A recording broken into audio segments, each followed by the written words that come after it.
Hello and welcome everyone. This is another Greenville County Library System virtual event. My name is Rachel and I'm the Adult Outreach and Event Coordinator for the library. I'm so pleased you could join us for this special event, Meet the Authors, Indie Author Day. You're in for a treat, as this is the beginning, as some of you already know, of NaNoWriMo, or National Novel Writing Month. I hope any of you aspiring writers out there will learn from these authors and feel inspired to start your own work. If you're interested in any of our other virtual events and activities, please check out our website, greenvillelibrary.org, and select Adult Virtual Events under our Classes and Events button. You can also learn more about writing and a variety of genres by checking out our reading lists page. As always, if you're interested in checking out our books or ebooks, make sure your library card is up to date, follow us on social media, and come visit us at any of our locations. We always look forward to serving you soon. So now it's time for the main event. We're going to hear from each of our authors, and note that you can check out their books from our local author collection. If you have a question at any time, please post it in the chat box. That should be at your bottom right. We'll have an official Q&A time at the end of our program where you can unmute yourselves and talk directly to the authors, or we can give them your questions from the chat. Okay, first up, we have Sally Handley. So Sally is the president of the Upstate South Carolina chapter of Sisters in Crime. She's the author of the Holly and Ivy Cozy Mystery Series. The fourth book in the series, Tuscan Blooms, is about to be published in December. Very exciting. An avid reader, Sally has been a mystery lover since she read her first Nancy Drew and Trixie Belden books as a young girl, someone after my own heart. A resident of Malden, South Carolina, she devotes her time to writing and gardening and also writes a blog on writing, reading, and retirement at www.sallyhandley.com/blog. Welcome, Sally. Thank you. I'm delighted to be here and be a part of this panel. And I know I have been asked to talk about my writing and publishing process. So let's talk process, right? Now, you may have heard that there are two ways that authors approach their work. There are authors who are planners, and they plan every aspect of their manuscript before they even start writing. I understand that that's exactly how Agatha Christie wrote. She had the entire book worked out in her head before she sat down to write.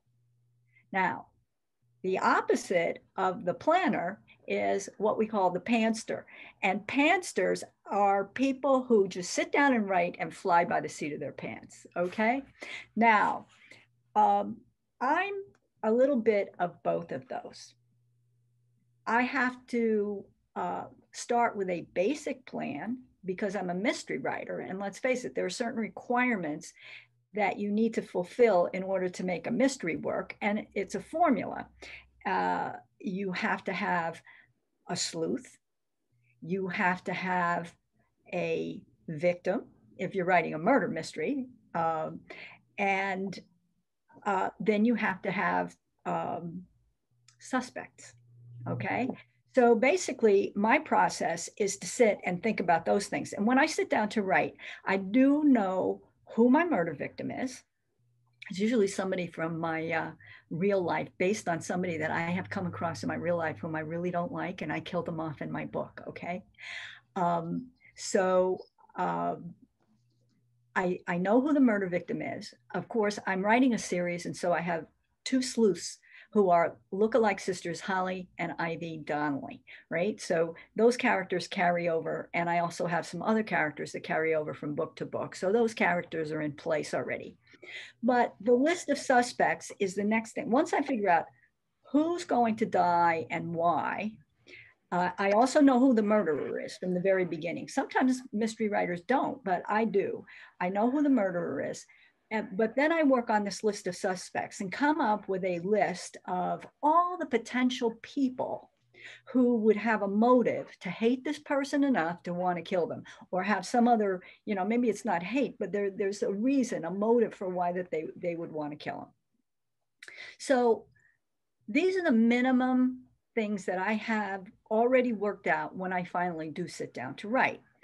And then occasionally I come up with another suspect as I'm writing. It'll pop into my head. And occasionally, as I'm thinking about these characters, I also envision a scene between the characters. And so I'll take notes on those things and keep them to the side as I begin writing. So after this, I just start. I sit down at my computer. I definitely work. We've been talking about this. The author who was our guest speaker for Sisters in Crime says she writes her books longhand. And she finally found a technology called Remarkable that she's waiting to install, where she can just write and it will translate the longhand into computer, into digital format. So that's kind of interesting. I can't imagine writing longhand. I did many years ago, but once I started working directly online, I can't imagine trying to move things around the way that I do if I didn't have a cut and paste feature. So as I begin to write, the story starts to develop for me and starts to take shape. And I can't work those things out like in a vacuum in my head. It's kind of like when the characters are acting in a certain way, or especially in conversations, that the story starts to develop for me. Okay. And most of the time I have a few chapters, like maybe 3 or 4 chapters in my head as to where I'm going with my story. And I think about it as like driving in the dark, right? When you're driving in the dark, your headlights give you about 300 or 400 feet of light, but beyond that, you don't know what's up ahead. And that's kind of how it is for me in the writing. Like I said, I know who the murderer is, I know why they did it, but how I'm going to get all the details that I'm going to put into the book, I don't have until I start the writing process. And once again, if I'm lucky, as I'm writing, the next 300 or 400 feet become clear and lit again. But once in a while, I will hit a point where I really don't know what to do next. I'm not sure where to go with it. And so that's when I sit down. That's when I take a notepad, a pen, a cup of coffee, and I sit down on my comfortable couch and I just kind of brainstorm. And I think of every possible idea I can for where I can go with the story. I can make this happen. I can have that happen. And I write them all down. And I don't have any judgment what this, right? I just write the ideas down. And after I have gone as far as I can with that, that's when I sit and I start to evaluate.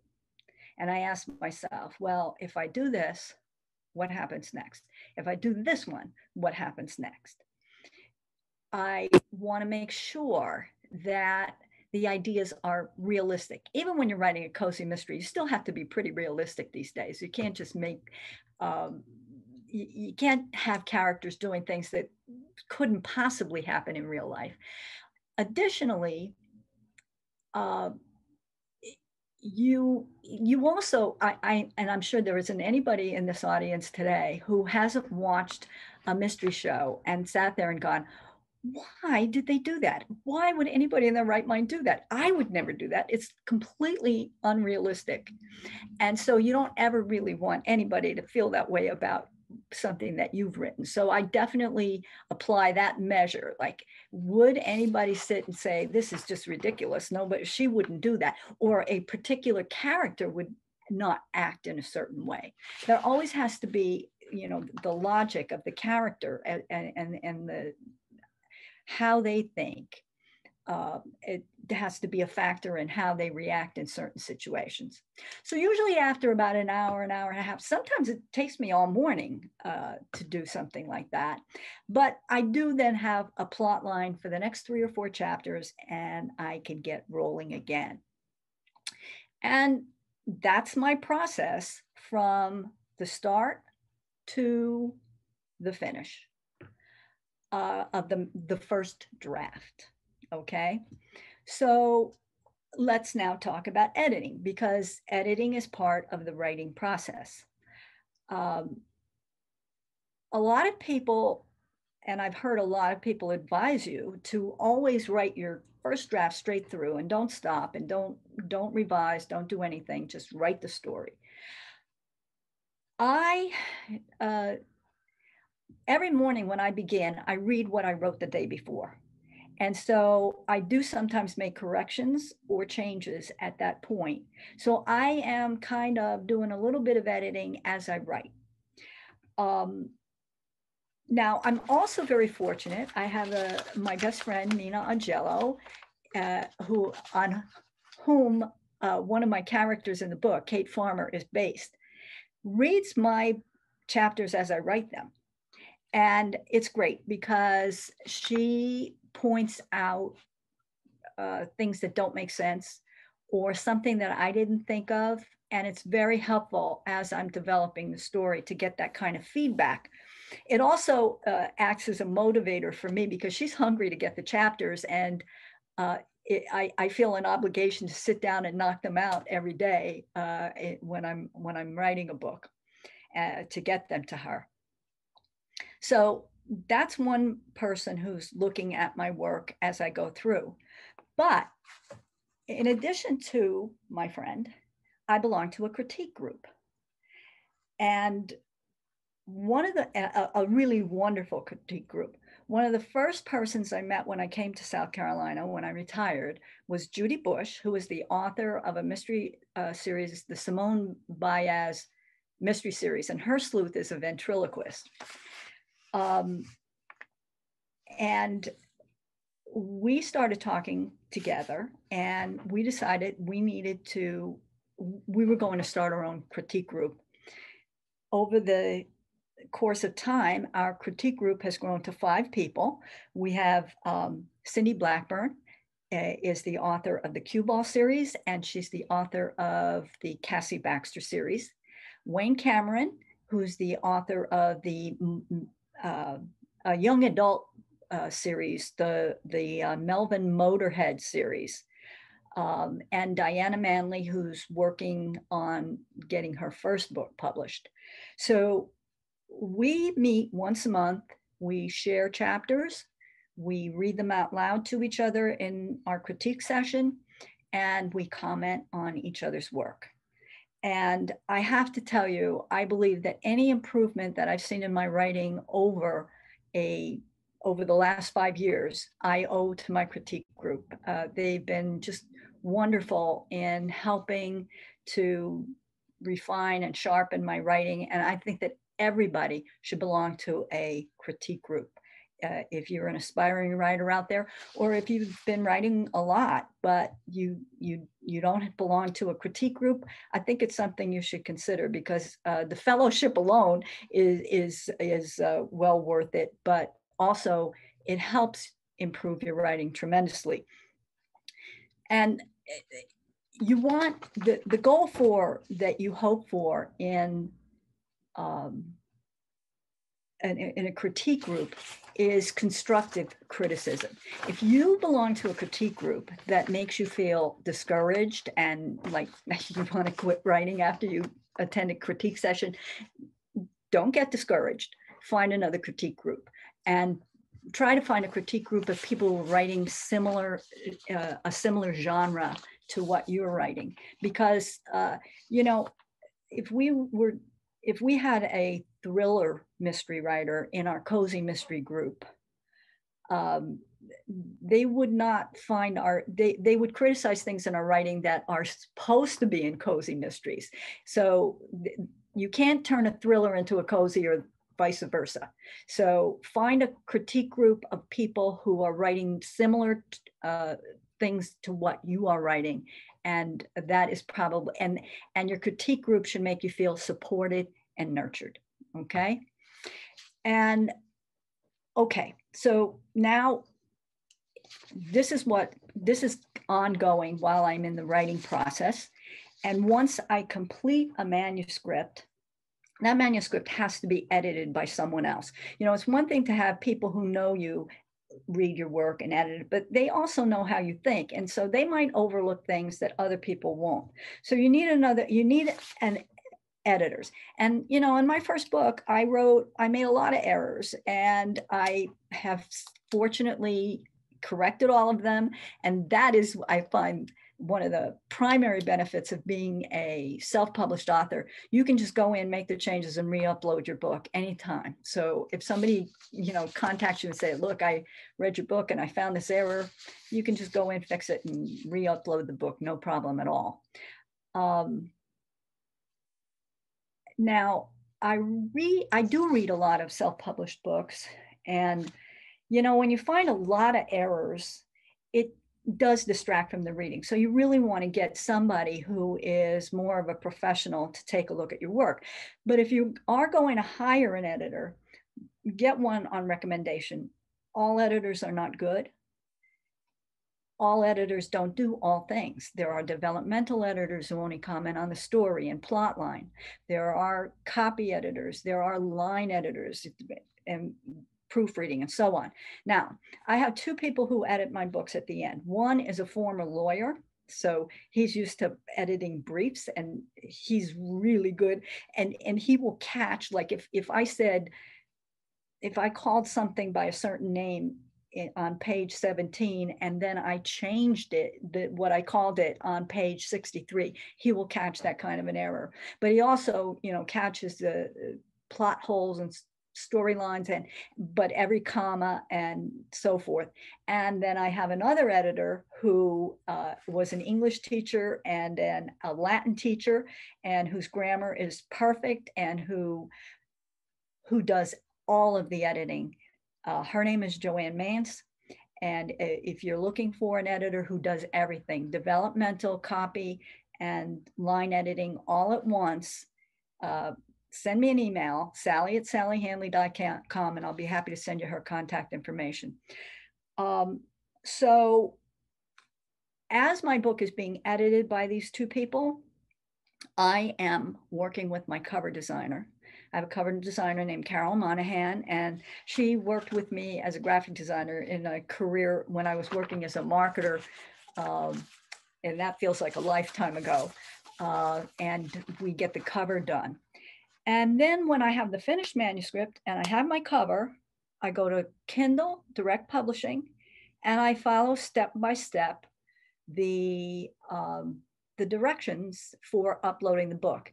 Now, if you are not a computer person, if you haven't worked in an office and you haven't worked on computers, there are also people who format books for you and will do that for you. But of course, you have to pay them to do that. So I have never worked with anybody because I do it myself. And then I put the book up for sale on Amazon.com.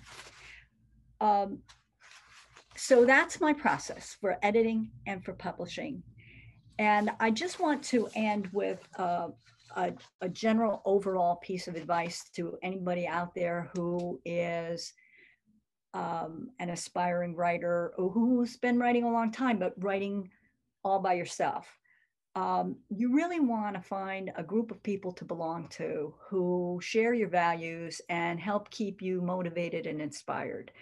When I arrived in South Carolina, the first thing I did was seek out writing groups. And I highly recommend that anybody who wants to write do the same thing. And there are lots in the Greenville area. First of all, the Greenville Public Library System has Scribblers Group, and I participated in that at the Simpsonville Library when I was starting out. There's the Greenville Creative Writers Group. There's the South Carolina Writers Association, just to name a few. So I immediately became a member of Sisters in Crime, which is a national organization, and we have an upstate chapter here in Greenville.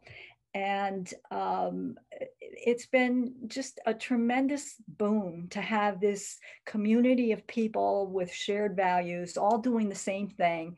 And, you know, sharing our experiences. I find writers to be the most generous people in sharing information to help you become better at what you do. And writing is really a lonely endeavor. I mean, it's something you do pretty much by yourself. And so it's easy to get discouraged and it's easy to get distracted. And working with people who are doing the same thing helps kind of make you stay on track. Now, there is one drawback when you're working with people who are really good at what they're doing. It kind of makes you feel like, why am I doing this? You know, because I'll never be as good as somebody else. But you know what? We don't do it for that reason. We do it because we want to write. We have a story to tell. We have a story to tell, and only we can tell the story that we have. So that is my recommendation to you. In NaNoWriMo, take a look. You're part of a community right now. You're part of a national group all over the country. People are getting together in groups to write their stories, and you really want to sustain that year round. So you know you need to find the group that works for you, because not all groups are the same, and you won't find the same level of comfort with all groups. Try them out, check them out, and join a group because it's extremely helpful. Great. Thank you so much, Sally. That was wonderful. Thank you. All learned a lot about your writing process, especially. That's fascinating. Thank you for sharing. My pleasure. All right, so now we're going to move right on to our next author. And remember to keep sending those questions into the chat box, and we will get to those towards the end. So our next author is Tiffany Clark Kemp. She published her first book, Scorned, in 2012, and that started her indie publishing journey. According to her website, she started writing at 11, the same time she discovered the magic of books. So she knew that she wanted to be a writer pretty quickly and wanted to make money from her writing and wanted people to read her books and be transported by them the same way she was transported by her favorite authors. She's an escapist reader and an escapist writer. She writes the things that she wants to read with the hopes that others will want to read it too. I will also post links to her website and the books that you can get in the chat box, just like I did with Sally's. And so without further ado, thank you very much, Tiffany. Hi, thank you. I'm so glad that I was invited to be here today. So I used to be 100% a pantser.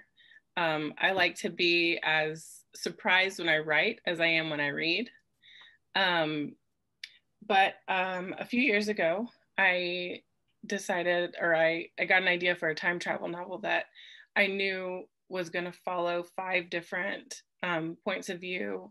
And it was going to be non-linear because it's time travel. So things don't always like match up. So I started outlining because I knew it was just such a big story that there was no way that I could write it without an outline and knowing step by step where I was going to go with that particular story.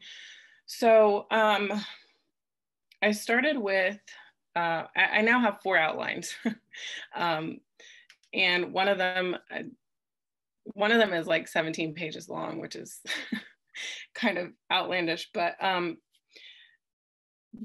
that one is a plot outline, and that's where I start. It helps me to figure out who my characters are and what their point or what their reason for being in the story is. It helps me to figure out their motivations, what the story itself is, like what the story is going to be, and how the characters move within that plot. During this period of my outlining process, I have, you may or may not have heard of alpha readers and beta readers. Miss Sally was talking about how she has somebody who reads her chapters as she goes, and that's that's what an alpha reader does. Excuse me, my allergies are out of control. But and then you have a beta reader, who those are the ones who read once the story is finished. Sometimes they'll get it before an editor, sometimes they'll get it after an editor. It just kind of depends on what the author wants, I guess. Sorry. I have a couple of what I have dubbed Omega readers. And those are, they help me during the plotting process to figure out where my plot holes are, if my story even works, what I need to do to fix it if it doesn't, what my characters are doing and why, you know, they're doing the things that they're doing. They just kind of help me to get my brain to work in a line, I guess. Sometimes they just kind of throw out ideas. If I don't know what I'm doing, they just throw out ideas. Sometimes those ideas work, sometimes they don't.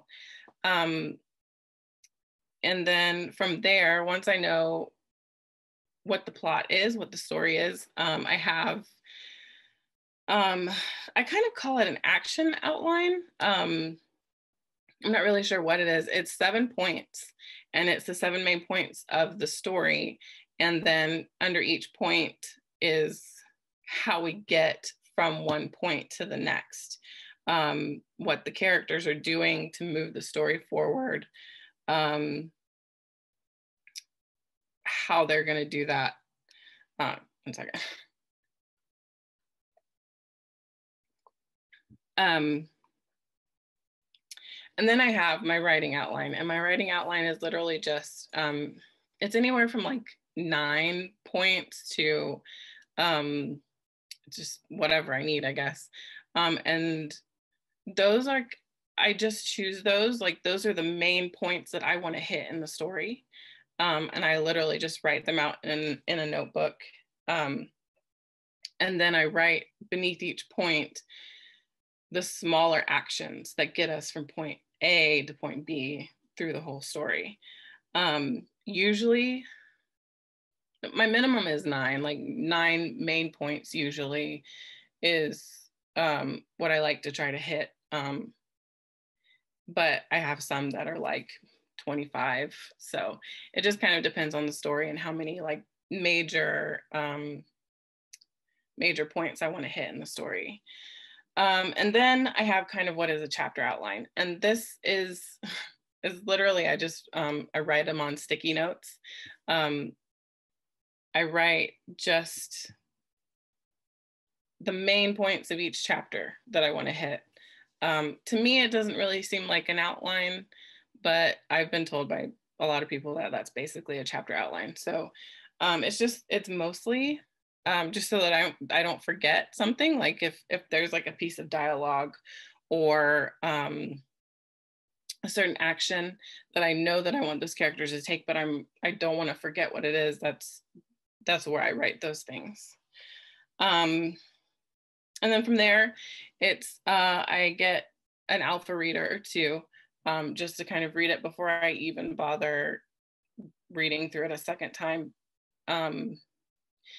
Because being the writer, I'm very close to the story. So there are certain things that I understand that the reader may not, and I need to know if I have explained that well enough for somebody to come in and read it and know what's going on.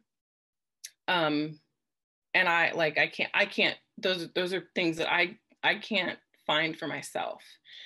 And then from there you have an editor and a beta reader. And it just kind of depends on, it depends on which order you want to put those in. I usually do beta readers before an editor. I'm kind of a perfectionist. I'm a little bit OCD, so I like to send the cleanest copy I can to my editor.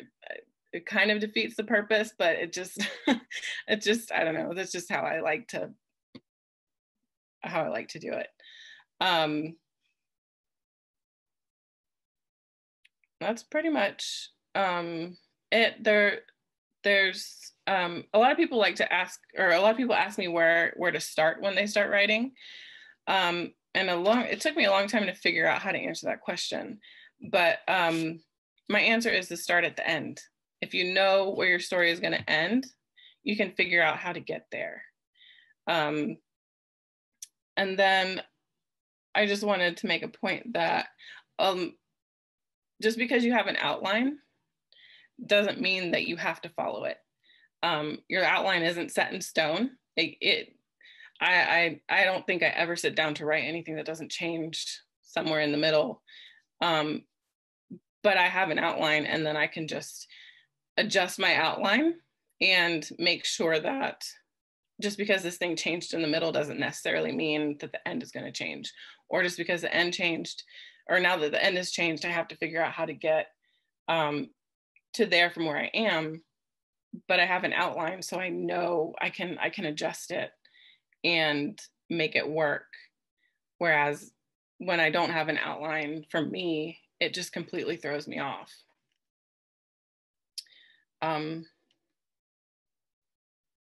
Yeah, that's pretty much my process. Thank you, Tiffany. That was great. I love that you and Sally both really emphasize the importance of critique groups. I think that's fantastic. And getting other readers, of course, involved. So that was great. And a reminder to everyone again, keep asking your questions in the chat. You can send them just to the host, that's me, or to everyone. And we will answer those after our final author is coming on now. Get her slide up. All right, Shannon McCrimmon is our last author. Shannon is the author of quite a few novels, including The Summer I Learned to Drive and Kiss Me Hard Before You Go. And of course, It Started with a Whisper. She currently lives in Greenville, South Carolina with her husband and toy poodle. And she is always happy to hear from you, and you can connect with her at shannonmccrimmon.com. And I'll post those links, of course, in the chat box too, so you can click on those as well. So Shannon, thank you for sharing your time with us. Thanks for having me. I appreciate being asked again to sit on this panel. It's an honor to be here. I was just listening to, what Tiffany and Sally were saying, and I was trying to think what I could say differently. And this is probably a perfect example of me because I am more of a pantser, so I didn't really plan out what I was going to talk about today. I kind of had a general idea of what I thought might be helpful.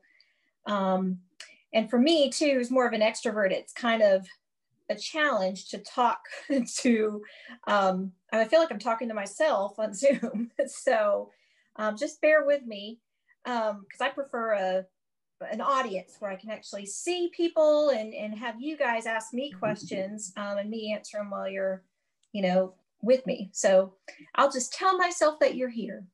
I've always written, since I was a little girl, and published in literary magazines in high school and newspaper. And but it actually wasn't until I moved to South Carolina that I wrote my first novel. And I finished that in 2012. And I was telling Sally before we got started that, I'd looked into traditionally publishing it and looked at, querying letters, trying to get an agent, that whole process. And a friend of mine had told me about Amazon's self-publishing program. And I was just amazed that there was something like that existed. It was like, wow, you can write a book and do it yourself and people can buy it. That's amazing. So I did a little bit of research, and to me, it was a win-win. I had control over the content. My husband is a graphic designer. He could, he could design the book cover. I had a friend at the time who had done editing professionally and could edit it. So all of those things to me were a win. And so in 2012 May, I published The Summer I Learned to Dive, which was my first novel. And it was a thrill of a ride. When I first did it, I was just excited because I think my first purchase was from the UK. And I was like, wow, how did someone in England, see this book. That's cool. And so I took advantage of putting it up for free about a month after I published it. And back then, which makes it sound like it's so long ago, but really 8 years makes a big difference. A lot of books weren't put up for free on Amazon. So that actually got the book out in front of a lot of potential new readers. And it did really well. And it was, you know, satisfying for me to be able to get the book in those many hands. And it also taught me some things along the way too. I got a different editor for my next book. Just because I guess that's one thing I want to stress. If someone, you know, says they're an editor, you know, make sure and do your research on them, ask to speak to clients and, you know, see what their credentials are. Because I will say the editor I have now that I've used since my second book is definitely one that I'm very happy with. But you know, back then, I guess when, you know, independent publishing was kind of a new novelty, it was a lot easier to get your book marketed, even for free. I was telling Sally, there were a lot of sites that were available, like Pixel of Ink and other sites that would promote your book. You didn't even have to pay them. And Goodreads, you could do a book giveaway without having to pay anything. And now that a lot of places have seen that they can tap into that market, independent publishers are having to pay for things that were once free. So I think one of the things I want to stress is, what is your expectation? When you're, you know, you obviously love writing. Are you thinking about independently publishing because you want the opportunity for someone to read your finished novel? Or are you going in with the idea that this is potentially a moneymaker? And I just want to be honest with you, the chance of you being making a living from this would not really be that. It's a low chance. You know, I have a full-time job as a school counselor that I love, but I also enjoy writing. And writing for me is a creative outlet and a hobby. And my expectation, you know, when I publish my books is that, you know, I want to get it in the hands of somebody that will get something out of it. It's, you know, all my books are close to me. All my characters exist in my head that I love dearly. So I just want someone to read something I've written and enjoy it. So I just wanted to stress that, you know, the market's definitely changed and you are competing with a gazillion people. I don't know what the stat is.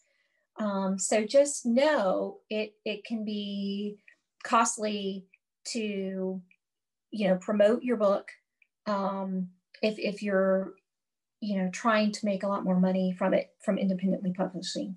Now, as far as the publishing process with Amazon, it is super easy. They've even made it easier. The last book I just wrote was A Bed of Bones. I wrote that with my husband.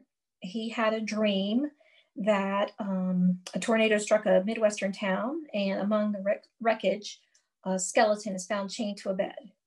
And so he and I conspired together, great characters. And I created Darby Hewlett, who is the rookie cop who solves the mystery.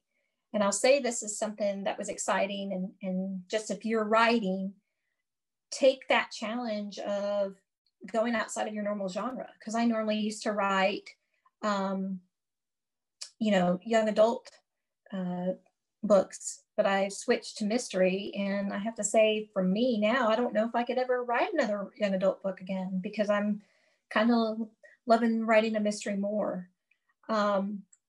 I guess my main tidbit of advice for you would be, don't hesitate to write your novel. Don't let negativity stand in your way. If you do have critique partners and beta readers, and there's a difference between giving someone constructive criticism and then outright criticism. So make sure that you are surrounding yourself with people that are looking out for your best interest. But listen to the feedback too. But it's important. Life is short. Life is very short. We really don't know how long we're going to be here. And if you have a dream of writing a book and of publishing this book, which is, it's amazing to write a book. So I applaud all of you who have written a book. That's amazing. But it's also very satisfying in publishing your book. So if this is your dream, do it. And, you know, I think as writers, we can get stuck in the rut where we're like, oh, we got to make this change. It'll make it better. Constantly trying to make it better. You got to reach a point where you stop doing that. Stop second guessing and get to a point where you say, okay, I'm ready to publish this. Like I said, get a good editor and make sure your book cover is well designed. I think Amazon has assistance with that. They used to through CreateSpace, but you know, I know sometimes I'll see on Facebook like, oh, buy this design for $50 or something like that. And, you know, you get what you pay for. So if you've got a choice to pay a few $100s for a design or $50, you're going to get a better design with a few $100s. So, you know, just spend some money on your book cover and your editing, and make sure your characters have depth. You know, I've always been told that in my stories, my characters feel real, and that's because they're real to me. So make sure, you know, when you're writing, you know, what music does your character listen to? What's your character's favorite food? What makes your character mad? What, you know, excites them? What's their flaw? Like what's something, you know, that doesn't make them perfect, you know, just make them as real as possible. I just think that's, to me, that's important. That's an important part of the story. I mean, you can have a great story, but if the characters are flat, who wants to finish it? I'm just trying to think what other advice I can give. It's been, you know, there's a lot of changes in the last 8 years. And like I said, there's a lot more people self-publishing. So it's very competitive, but I really just want to stress, if this is what you want to do, then I encourage you to do it. When I wrote my first novel and hit the publish button, it was a feeling that I just can't describe, because I've always wanted to write a book. And now, you know, that leads you to do other things that you want to accomplish. So I just don't want to monopolize all the time here. I don't know. Just trying to think if there's anything else I can tell you. But I'm thankful to be here, and hopefully can answer any questions you might have. Thank you. Thank you so much. We're going to now start taking some questions from the chat. We've had a very active chat group, so that's great. We're going to just go ahead and plow right into these. So the first question is for all three authors, and I'll make sure I spotlight all of you. As a self-published or indie author, what is marketing like for you?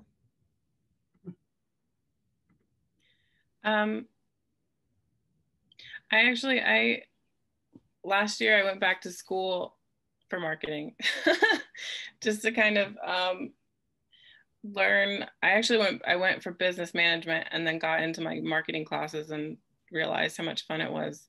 But I think for a lot of indie authors, marketing is very overwhelming because they don't really understand marketing, what it is and how to do it. I think that is definitely something that's lacking in the independent publishing industry, because most authors don't understand how it works or how to do it or what to do. It's just kind of overwhelming. But to me, it's kind of fun, but yeah, I think just it's misunderstood, I think. Okay, thank you. I can speak to that a little bit. I was a full-time marketer in business, but in the engineering and architectural industries. And so it's different from that, but basically it's all about finding your audience. So I use social media for sure: Facebook, Twitter, LinkedIn. I write a blog. I have to admit, I'm not. And when I first started, I was good. I did one every month. Actually, I think I started doing it once a week, and then I found that like I wasn't writing anything else but the blog, so I stopped that, and then I went to once a month. And now I have to confess I haven't been diligent at all. But that helps get some information out. I'm busy building my email address list. I had a business address list and realized that I couldn't just continue using that, not to mention the fact that, I'm 5 years out. So from that, those names aren't good. So you kind of need an email list. So wherever you go, wherever you talk to people, wherever you meet people, get their email address, put them on an email list. And then when you have something to write about, you can put it out there. Have a Facebook account, and find something. So for example, my sleuths are gardeners. So putting gardening tips out there is helpful. Actually, the most books I've sold are when I talk to garden clubs. So, you'll figure this out as you, but the trick is to find the people who want to read your book and then find ways to reach out to them. And that's, like in a nutshell. I mean, we could spend the next 12 hours talking about this, but in a nutshell, that's the heart and soul of it. And you just have to work at figuring out ways to do that. I would also add to diversify. Make sure you have like 2 or 3 different channels of marketing. Like she said, definitely an email list, which is something that I'm working on right now as well. But there was a point of several years ago where I had really good sales. I was making about $500 a month. And then Amazon and Facebook at the same time changed their algorithms, and it went like from 1 month to the next, it was 500 one month and like 30 the next.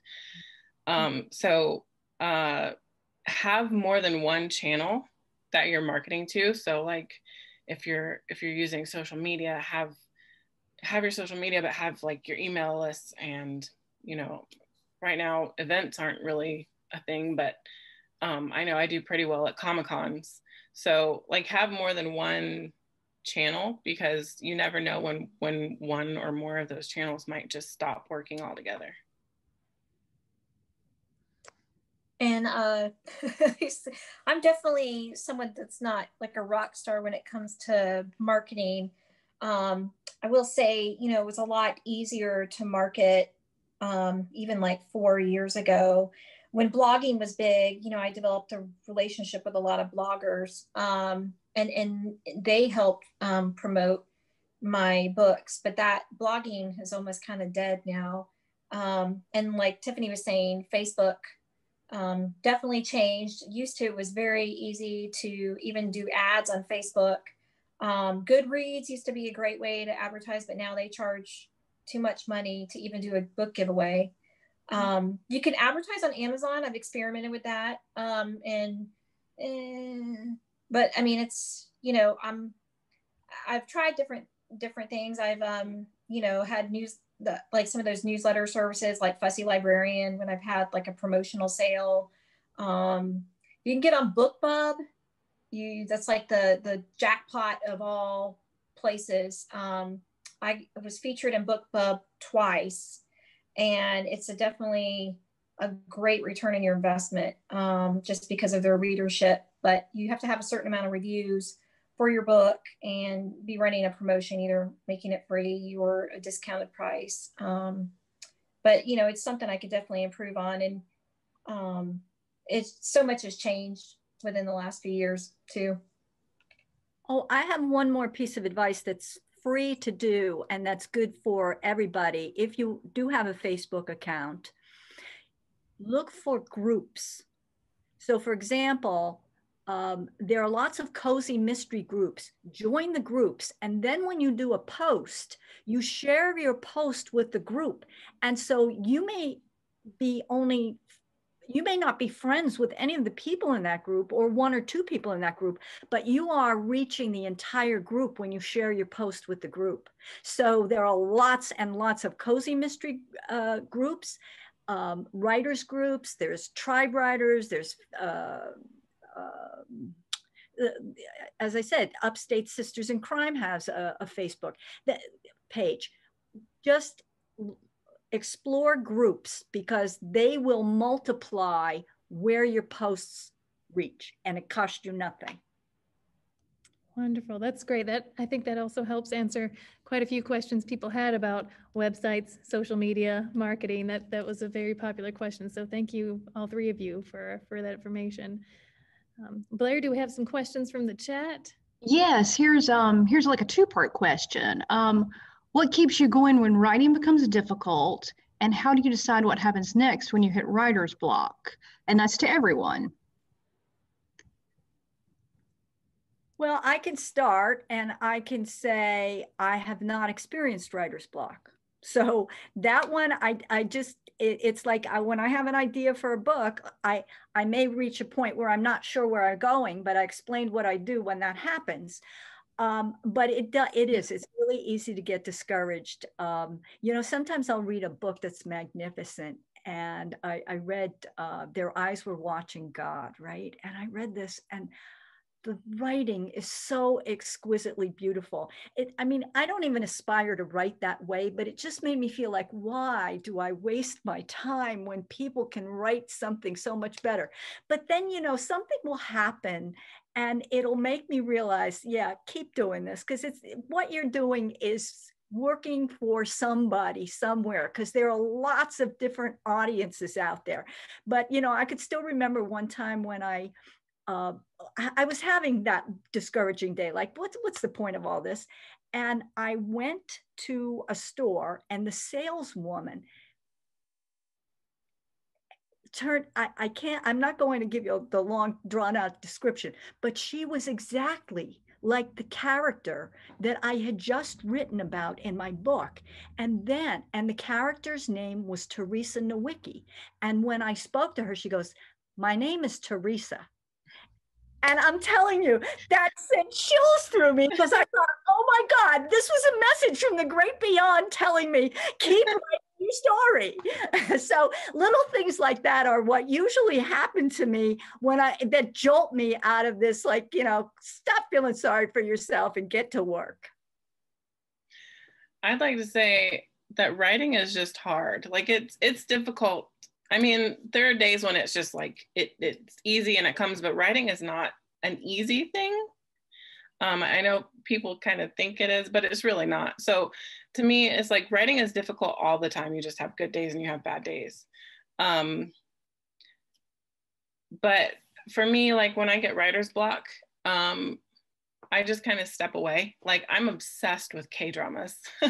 So I'll go and I'll like binge like a K-drama on Netflix or something, and just like get away from it for a few days, or even just a few hours, because somebody a long time ago told me, it was like in school or something, they said, I think it was a math class, they said, if you're struggling with a math problem, walk away from it. Or if you're struggling with a puzzle, walk away from it and come back, because you can look at it differently. You just probably are spending too much time looking at it, and you're not able to see the solution. If you just walk away and do something else and get your mind off of it and come back, you can see it differently. And I feel like a lot of the time for me, writer's block is that way. Like, if I walk away and I go do something else and I stop thinking about it, I can come back. That might be later that day. Sometimes it might be a week later sometimes. But I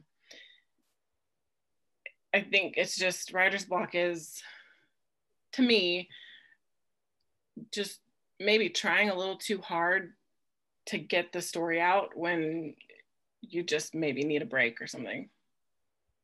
Sort of gaining different perspective. Right. I would say I'm the same, but I think it's important to get away from your computer, but get out there and get around people. Have new experiences, even if it's just going to a coffee shop and watching people, because you're influenced by your environment.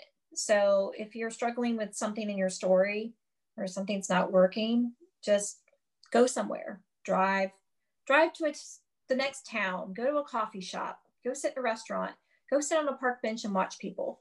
You might be inspired that way. That's what helps me. Okay, thank you. We have one question about book formats. How do you decide which formats to make your books available in, which formats sell better, which provide greater returns?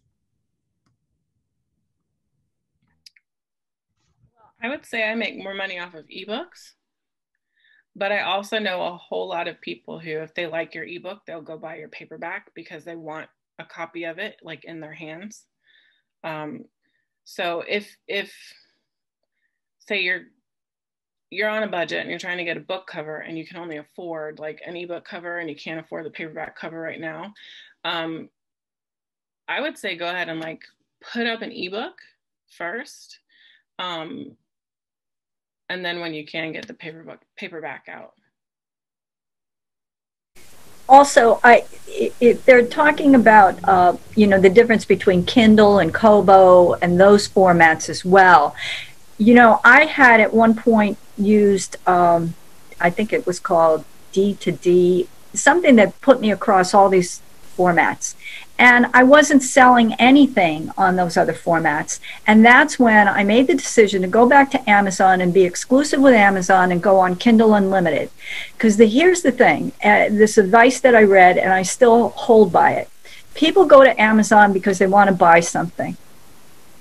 You're not persuading people to buy something. They're there to buy something. If they find your book and if they're looking for cozies and they find your book, chances are they might buy it. But that's who I stick with. And I think for someone starting out, trying to go in a lot of different directions and a lot of different formats is not, it's just too much for a person doing this all by themselves. So go to Amazon, start there. You can always go broad later on if you want to. But I agree that ebooks, you sell more ebooks than paperbacks.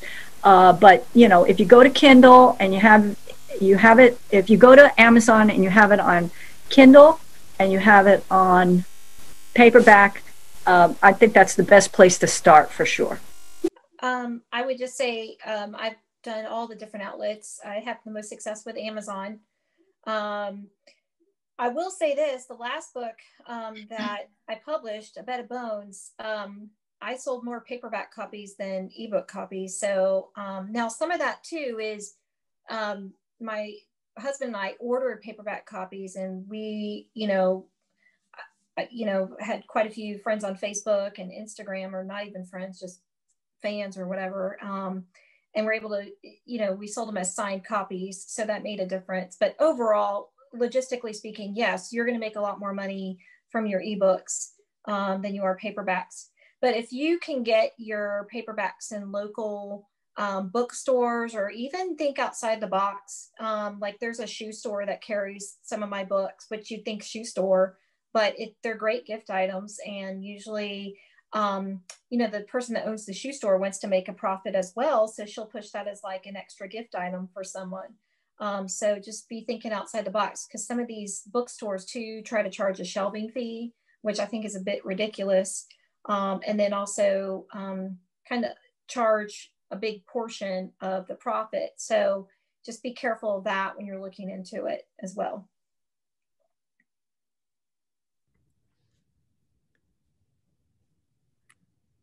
Blair, do we have anything from the chat? Yeah. Yes, we have a question for everyone again. How many drafts do you usually go through? How many drafts do you write for each book? About 4. I mean, the first one is the one that takes the longest, and then after that, the revision drafts, I revise it after both editors read it, and then there's finally one more. I would say probably about 4 or 5, but then there are those outliers that require a couple more. But I think for anybody starting out, I think, because I've I've been writing for a long time, so I kind of know, you know, how many drafts I need. But I would say for anybody starting out, probably, I mean, do as many as it takes. I mean, there is a point where you start editing too much, but I find it hard to put a number on how many you need, because somebody might need to do a couple more drafts than somebody else. I was just trying to think how many drafts I go through, and I think I agree with Tiffany. Everybody's different. I'd probably, because when I complete the first novel, my husband's like my first beta reader. So I'll read it. He's the best. He'll listen to me read it out loud to him and give me suggestions. And so that gets tweaked. And then I'll give it to another beta reader, and there will be corrections on that. So I'd probably say 3 or 4 times. I've never kept count, but I agree with Tiffany. I don't think you should focus on a number. I think the main thing is you don't want to get yourself in a situation where you are revising it, and there's like, it's been 2 years since you've been revising it. I think I just saw Blair's comment said 15 drafts, I'd be sick of it. And yeah, you would get to a point where you hate it, and then you don't want to publish it, and then you didn't accomplish anything. So, don't focus on the minute details. And when you do get a beta reader to read it, like the last book I wrote, I had someone that reads mysteries. I wasn't even looking for her feedback about, what about this sentence or anything. It was more of the storyline, and it was she gave me really good feedback. So just make sure that who you have as beta readers are reading your genre. You don't want to have someone that's a sci-fi reader reading romance. So that's great. And I think also, if you have really good beta readers, it kind of helps to cut down on how many drafts you need, because when you get more eyes on it than just yours, it helps to catch things that wouldn't have been caught necessarily on the second or third or fourth time around. So definitely, I agree. You definitely need really good beta readers.